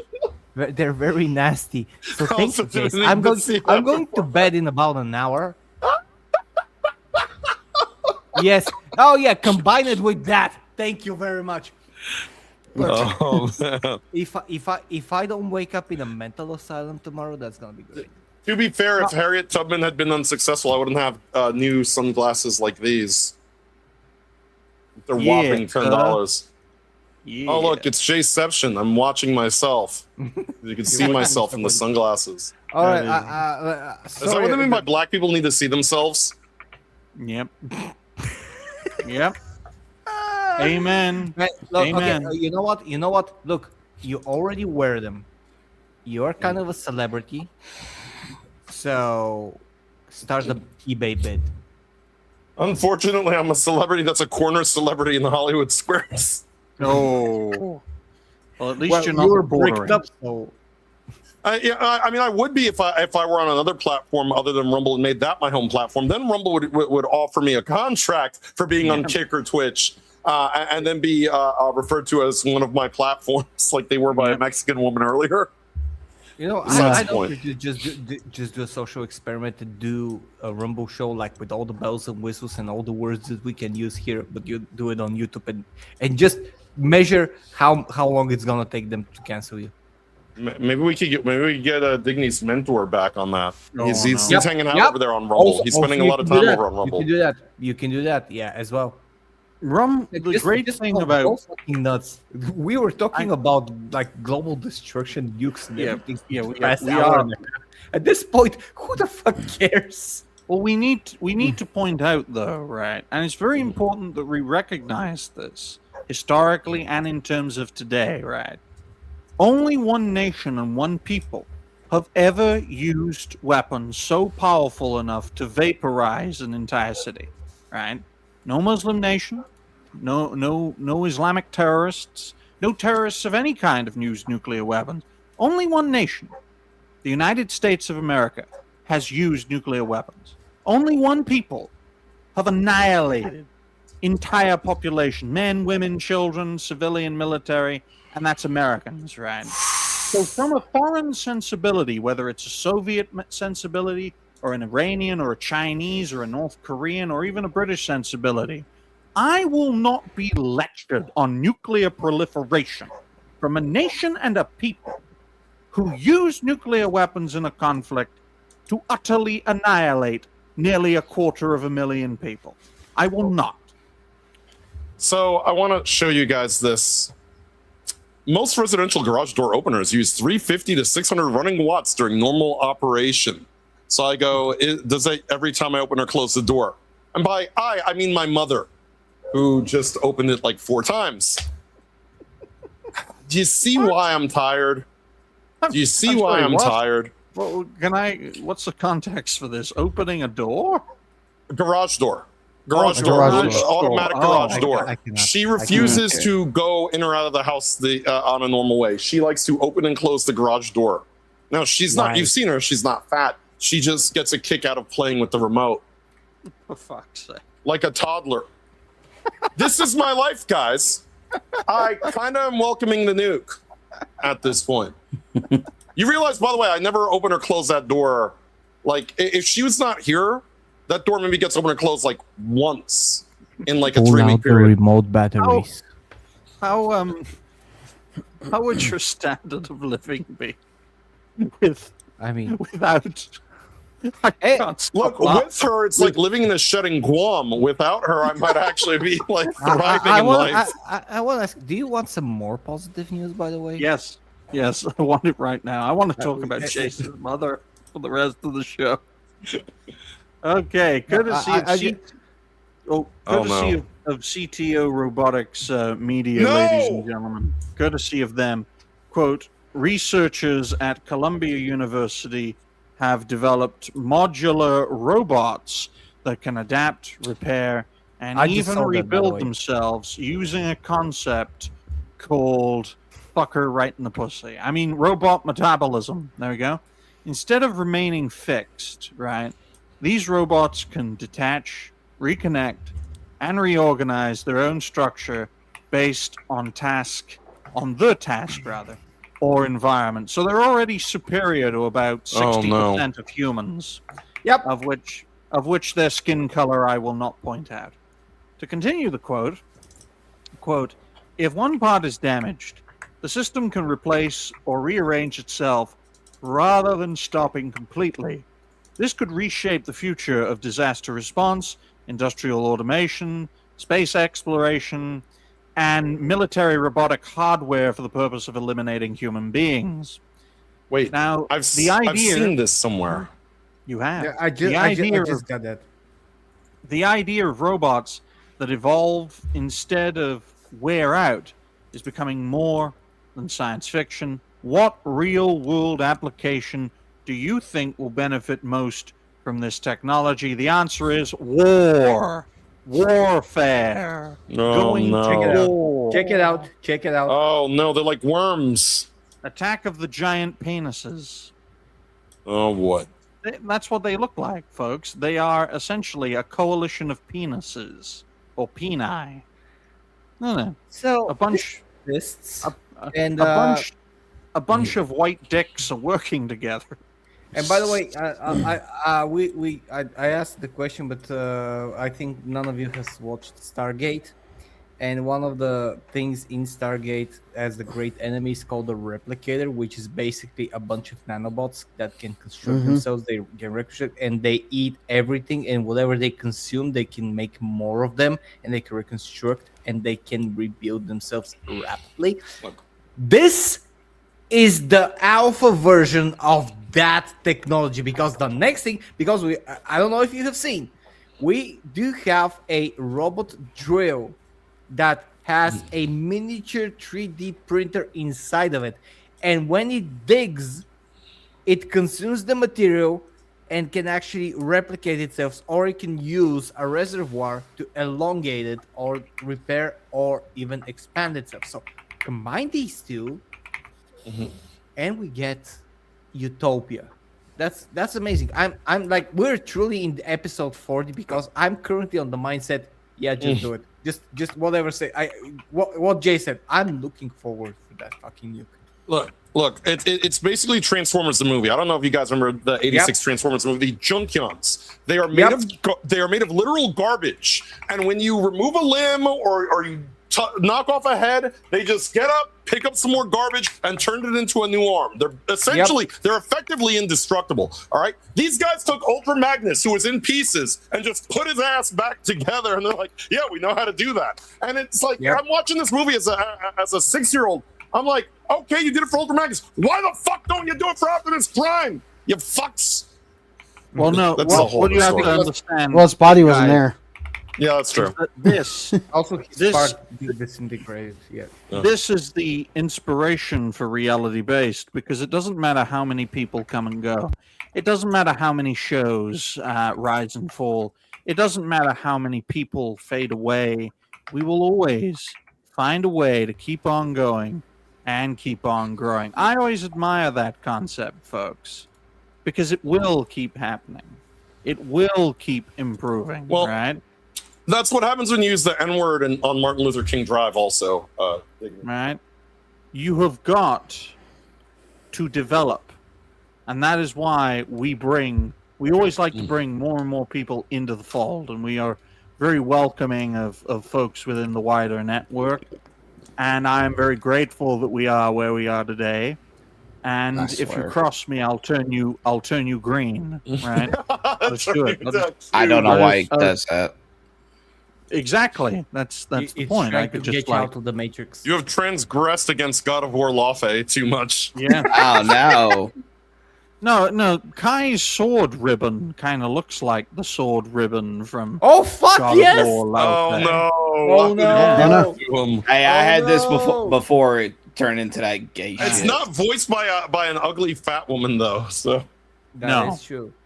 And No. you don't have who was that fucker from The Boys who's mocapping a fucking cube? Quaid. I want. Jack I Quaid or want. I something. want. Jack Quaid. I want that. Look, guys. I want. That It's Huey. yeah, Huey. Exactly. I want a job where my only work is to mocap a blobby cube. This is probably the luckiest motherfucker in existence. Imagine having to do that, like just going around and jumping in with a fucking mocap cage all around while people. and he got watch you paid and more they- money they- than I make in a year for that. Yep. Yep. Yep. He's also the voice of Superman. He's what? He's the voice of Superman in My Adventures with Superman. Oh boy. The woke cartoon show, basically, because I've already seen some of that. It's bad. Yeah, the one with the tomboy looking. They gave Superman a Sailor Moon transformation. Yep. They what? Yeah, they Yep. gave him a Sailor Moon No. transformation in season one, at least. They removed it pretty much know. after that, I think, because it was I- like I don't want Minus to know about Fucking DC. pardon. I don't. I don't want to know about. Do you want me to find the video and No. link it? Yes. Yes. No. Just do it. Okay, Just hold do on. it. At this point, just do it. Let's Right. let's end it on a high note. Let's end Look, with Superman, look, the Sailor Moon. The crazy thing about the DC universe is that the same complaints people made about it in 1987 are the same in 1997, the same in 2007, same in 2017, and soon to be 2027. It's gotten so bad that my television is telling me 4 minutes 45 seconds to blowing up. I Right? found it. Oh, no, he has It literally wants to blow itself up because it Yeah, if you doesn't found it, want you're good. anything to do with DC. Hey, here's Superman transform into a magical girl. Oh no. Yeah, just ignore the music because that's not in the game, not in the Yeah, show. that's But, not in the show. but this Oh, right here lovely. is. Oh, that is horrible.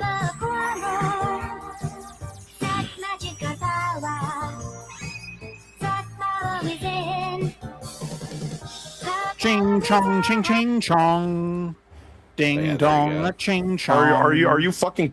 Now this makes correct. Yeah. sense. I I believe I- everyone involved in this give story up. should I give die. up, guys. I give up. Just Well, so you know. like I was saying, that was only in the first season. They Going back they to our got rid first of topic. it. There you go. I'd They rather got rid see. of it later. I wonder if Cure has a similar transformation when he puts this on. And by the way, Digny loves clown girls, so this might. Work for Dirty him. cunt.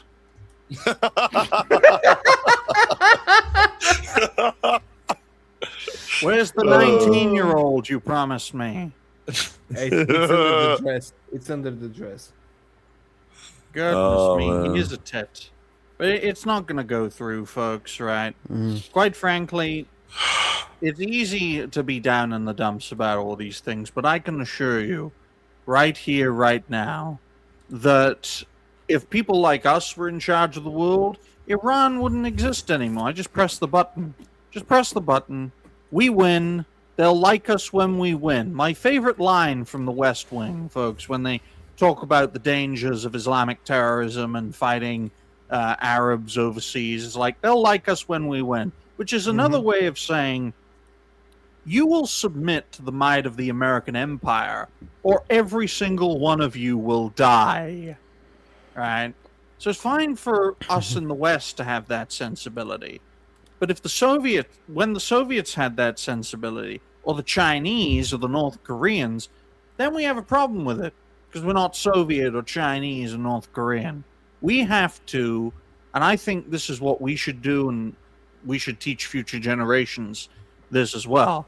It's like, if you want to live in a peaceful and prosperous world, you have to recognize that we have our sphere of influence and they have their sphere of influence. We don't shit in their garden. They don't shit in our garden, right? And you know what the worst problem is, Digny, is the destabilization of their, sphere has caused them to come into ours. Because the excuse that's used to bring in mass refugees in the West is, oh well, they got nowhere to go because their homeland is a shithole. Well, they can stay there.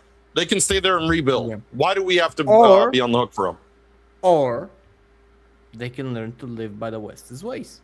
You don't get to come into a new country because your own country is a shithole, largely because you made it a shithole and you don't want to stay and fight for your shithole, but you want to bring your shithole traditions to something that is not a shithole. Exactly. I'm sorry about what I we're look talking forward- about the UK. Everybody knows about I think we actually touched upon that dear. the Belfast thing. What happened in Belfast? Like the original video where a civilian is basically hitting that absolute engineer and doctor in the face with a shovel to get him off that poor boy that lost an eye, already is hearing impaired, and is in intensive care and artificial coma. And barely could, and if that guy hadn't done anything, the kid would be dead. Yeah. Yeah, No, guy, absolutely. In public. So, you think as a prime minister that it is more important to ban children from accessing information than to deal with something like this? This is more important to you. This is more important for the government, and I know why it's more important, because Address something symptoms rather than the cause. It's as simple as that. That too, and one more thing. When you have this kind of problems happening in the real world with the normal people, they are constantly afraid. It's all about fear. Fear leads to easier control. If you have people confident, if you have people, the masses of people, like the majority of people, living comfortably, living in safety, instead of the few privileged ones that swindle the system long enough to get more money and live in closed communities with security guards around them. If everyone could live like that, if everyone could live comfortably, they would be able to figure out shit. George Carlin said it. You need people who are just smart enough to run the machines, but dumb enough and afraid enough, I would add, to not question and not rock the boat, because they have enough problems of their own. They have enough things to worry about, and not being able to actually form a viable, and I mean do viable, resistance to something that is trying to fuck them over with no loop. That's it. Well, that's one way to cap off today's show before future plans, folks. Another way to cap off is with the advent of nuclear weapons, large-scale rebellion is no longer possible, because with one button press, I can destroy an entire fucking city. So, there you go. It's like, I'm Keir Starmer, Birmingham doesn't like me. Oh, wait, Birmingham doesn't exist anymore. And if you think world leaders are not evil enough to do that, well, you need your head checked. But on that note, ladies and gentlemen, two solid topics. Two solid topics. Don't worry about it. We got lots of time. We got lots of shows.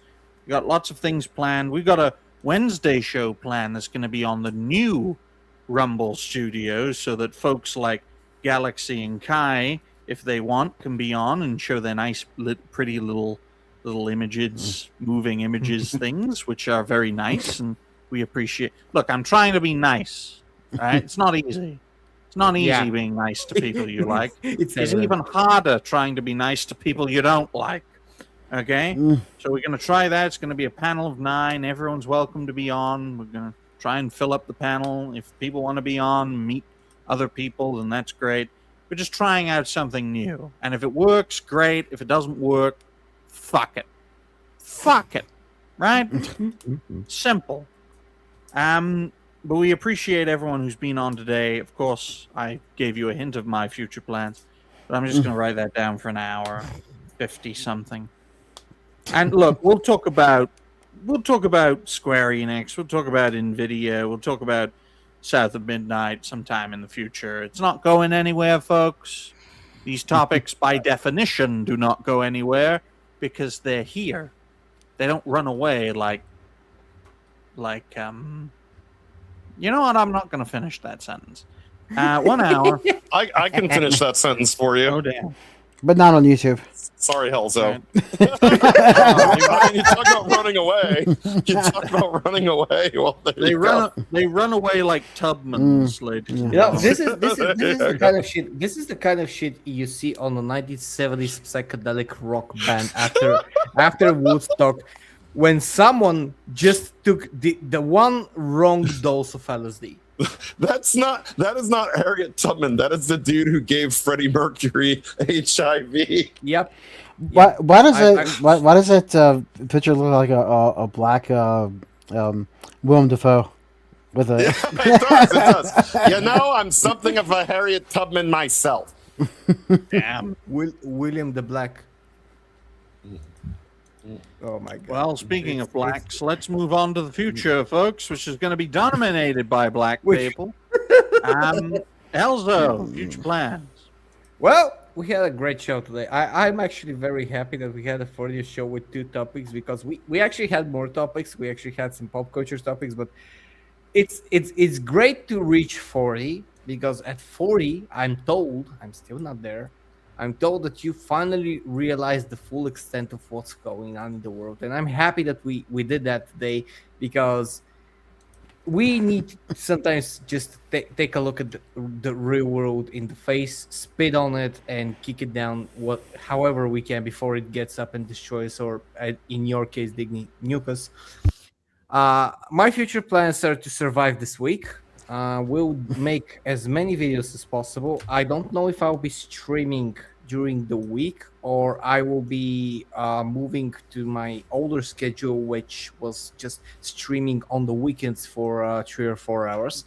I am playing Gothic, the remake, and this is a game that I recommend everybody who wants to have an old style RPG 3D open world experience.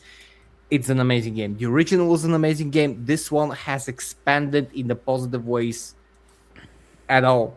We have a lot of criticism on it. I criticized the hell out of this game before it came out because of all the news, but I can tell you everything that we feared, in my opinion, is not there. That's one of the reasons that it was good that we criticized it, because I think that feedback helped them to correct it. I think that is the case. I do believe that is the case.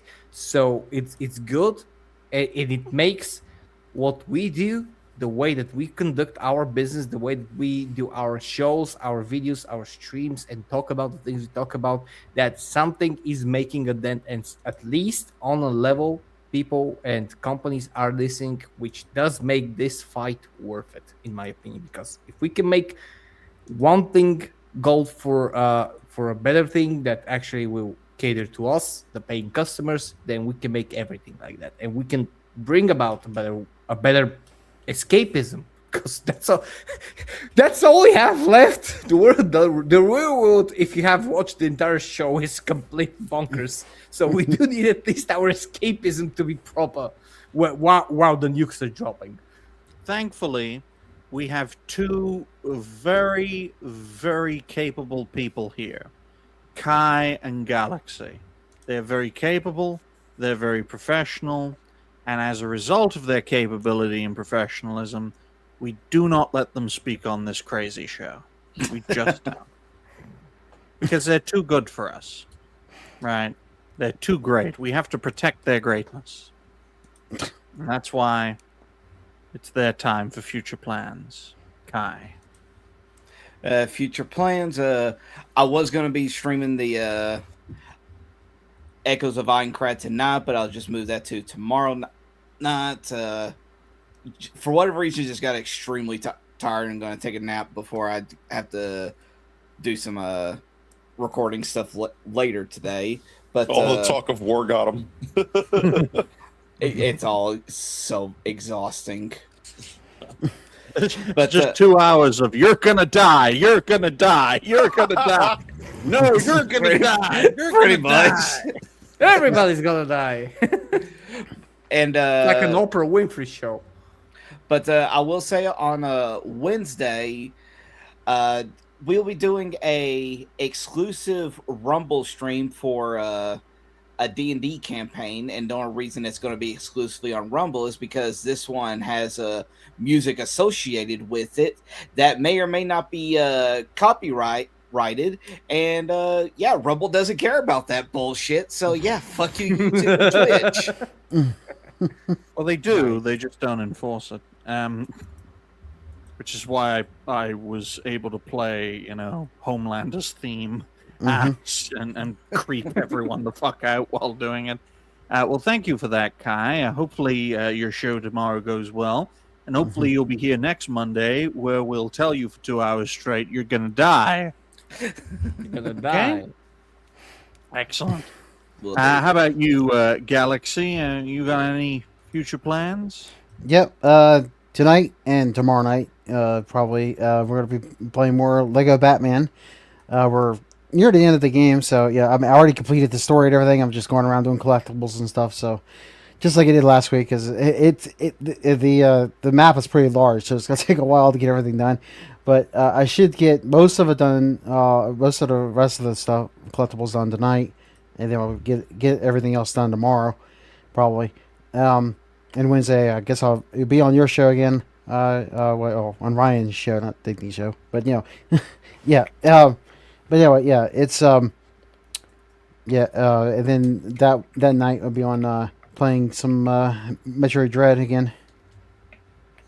Nice. Well, hopefully it all goes well, Galaxy. I'm very glad that me telling you for 2 hours straight you're gonna die hasn't dampened your spirits in regards to your gaming schedule. So that's I kind of in a way I was kind of like zoning out a lot, so I was not really listening too much of it. But see, look, that's how he defends himself, guys. That's why Galaxy is our MVP. It's like I'm just gonna tune out like 70% of this show. It's like let's turn Digny down because he's fucking nuts. How did I end up working with this fucking lunatic? It's like, but no, we appreciate a lot of you people are being- asking questions about a lot of people like that. Stop asking questions and just consume this product, right? Just consume product and then wait for tomorrow where you consume more product with my mentor and a guy who loves banging Jewish women. Oh, They get excited. one woman Oh, specifically, oh. his wife, but yeah. Yes. That is, look, Jewish Well, women. he grew up embody in New York. He multitude. probably banged multiple Jews during his time Yes. growing up. Yes. Maybe. Same. There's a strange news story of about a few dozen Jewish girls being lost in the sewers in New York. and I'm thinking to myself, one of them 7 foot fucking tall is like, these people really do breed with Nephilim. It's like, what the fuck is going on here? But thank you for your future plans, Galaxy Red. We appreciate you. How about you, Jace? What are your future plans apart from stealing more sunglasses? That show will be on Happy Hour tomorrow at 5 p.m. Eastern, where John and Digny's mentor will discuss a lot of topics that are not happy. If you think this show made you depressed, just wait until you try Happy Hour at 5 p.m. Eastern. Only available on Rumble, except Scratch It. We are available on 7 other platforms, and I will have to start saying that more often because maybe then Rumble will actually love us like they do Mexicans who stream to Kick and Twitch and then get a Rumble deal. I'm bitter about that, by the way. Look, I'm brown and poor. Give me some fucking money. But that's besides the point. I'll be game streaming later tonight on rumble.com/Kansas podcast. You'd think it would mean something to Rumble that we are now over 2,800 followers. We are trying to get to 2,900 followers. So if you have not followed, be sure to go over there. Tonight, I'll be streaming Dragon Quest X because it is MMO Monday. I will be raging on various topics. I don't know if the thought they were $700, but they're really $10 sunglasses that I found that some black guy left in one of our vehicles will be there with me, but they probably will. And of course, yes, I am poor, and my girlfriend's birthday is in a week, so I am very much very nervous. And again, your support makes a difference to whether or not I'm asking her if she likes mudkips or if I'm asking her the other question. So that'll be next week. So I feel like I've got 7 days left to live. No kidding. But I always feel that way. I died. Truth be told, I died 5 years ago. Yes. By the way, is she watching the show? No, because she's got more work than I do because she's a pet sitter. Because you just said, guys, I'm gonna do this, and he's like, if she watches, Look, hopefully people. She never watches replays unless I show them to her. No, guys, we don't let women or black people watch network shows, so let's just cut that crap right now. Okay. Yeah, some black guys watching. There, my sunglasses went. Find that motherfucker. I'm telling you right now, the fact that the network shows have done this well without about 60% of the population is a goddamn miracle how well we've done. Yep. Okay? When we don't appeal to the vast majority of people. Okay? Now, in regards to Jace and proposing, of course, we wish Jace all the best. I think a good wedding present would be his mother's severed head, but that's just me. It's like, why that's don't just you trade that's just this a surprise, you know. That's the gift that keeps on giving. Why don't you trade this for a younger model, and then we find out, oh, she's pregnant. Congratulations. Oh look. boy. Oh, my future plans, folks. I'm going to be nice to people, and I'm going to encourage my mentor to give Jim Crow a chance. Right? You think Jim Crow will do well online? That's right, Mr. Massey. You cannot stop the Jews. We are too powerful. Join us. There you go. Damn it, not that same thing with William Daniels Kit. That's what it sounds like. It always sounds like Kit. Someone remind me, did I say it already or not? But this is the last show that we're gonna do. I think you said it right at the beginning of the show. Yeah, like I need to wrap it up like a spell, you know, like a dome. My name is Jim Crow. I am a black Jewish money grabber from Ethiopia, and I am live from the Wailing Wall. Please give me pennies and breadcrumbs. Please. And little children's foreskins. No. That's for BB. Thank you everybody for watching this last episode of DiscussThing's Tangent Kings. We Give hope me your we money. managed to entertain you. We hope you like Jim Crow with his little tiny hat that he stole, of course, and his little bag of money that he also stole from innocent people and Palestinians. And I do hope you enjoy everything that comes up with all of these fine creators. This was probably the last episode. It was episode 40. We're already in the middle age. And if we're still alive and the news haven't dropped, we'll see you guys next week. So thank you very much for watching. This was Helzel, and this was DiscussThing's Tangent Kings. Cheers and stay fresh. Yeah, next week will be in a midlife crisis. There you go. Bye, guys.